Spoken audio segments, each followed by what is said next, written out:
Hello friends, welcome to Buli cooking program. আশা করি আপনারা সবাই ভালো আছেন। আজকে আমি চলে এসেছি আবার একটা রেসিপি নিয়ে। এই যে গাজরের হালুয়া করে আপনাদের দেখাবো, খুব সহজ পদ্ধতিতে আর খুব তাড়াতাড়ি হয়ে যাবে। কিভাবে আমি করছি আপনারা দেখতে থাকবেন, আর যারা দেখছেন তারা প্লিজ একটু আমার সাবস্ক্রাইব করে দেবেন। প্রথমেই আমি গাজরগুলো ছিলে ধুয়ে নিয়েছি। এখন আমি এই গাজরগুলো পুড়ে নেব। আর এটা আমি কোনো সিদ্ধ করব না, সিদ্ধ না করেই আমি বানিয়ে দেখাবো হালুয়াটা। কারণ সিদ্ধ করে জলটা ফেলে দিলে এর ভিটামিনগুলো সব চলে যায়, সেই জন্য আমি সিদ্ধ করব না, আর খেতেও টেস্টটাও একটু কমে যায়। ওই জন্য আমি পুরো সোজাসুজি সরাসরি করে নেব, না সিদ্ধ করে। এবার আমি এইগুলো পুড়ে নিচ্ছি, গাজরগুলো পুড়ে নিয়ে। আর গাজরে প্রচুর ভিটামিন মিনারেলস থাকে। আর এই ভিডিওটা কেউ টানবেন না প্লিজ। কিভাবে আমি তৈরি করছি আপনারা দেখতে থাকুন। এই দেখুন, আমার এই যে গাজর কোড়া হয়ে গিয়েছে।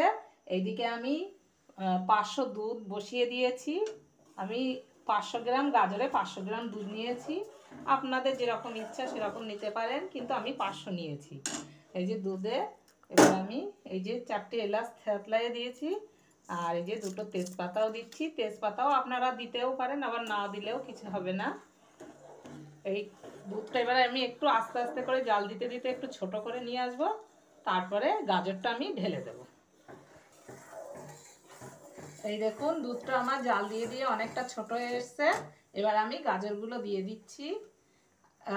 এখন গাজর তো খুবই সস্তা, আপনারা এইভাবে বানিয়ে খাবেন আর খুব তাড়াতাড়িও হয়ে যায়।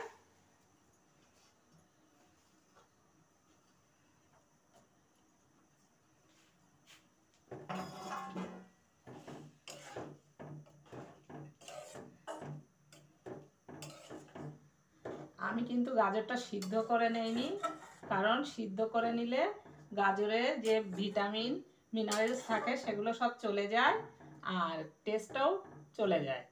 আপনারা এইভাবে একবার বানিয়ে করে খেয়ে দেখবেন, খুবই সুন্দর হয় আর খুব তাড়াতাড়ি হয়ে যায়। দুধটাও অনেকটা ছোট হয়ে এসছে, আর গাজরটাও আমার সিদ্ধ হয়ে গিয়েছে। এখন আমি চিনি, পরিমাণ মতো চিনি দিয়ে দিচ্ছি। চিনিটা দিয়ে একটু কিছুক্ষণ নেড়ে নেব। এই যে দেখুন, আমার এই হালুয়াটা প্রায় হয়ে গিয়েছে। আমি এখন একটু উপর দিয়ে, আগেও আমি একটু ঘি দিয়েছি, এখন আবার একটু উপরে দিয়ে ঘি দিয়ে দিচ্ছি। এরপরে এই যে বাদাম, কিশমিশ, কাজু সব দিয়ে দিচ্ছি, দিয়ে আর একটু আমি নেড়ে নেব।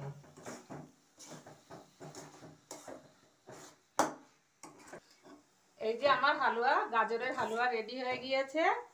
আর আমার এই ভিডিওটা দেখে যদি আপনাদের ভালো লেগে থাকে, তাহলে আপনারা প্লিজ একটু লাইক, সাবস্ক্রাইব করে দেবেন, আর কমেন্টসে জানাবেন কেমন হয়েছে আমার এই গাজরের হালুয়াটা। ওকে।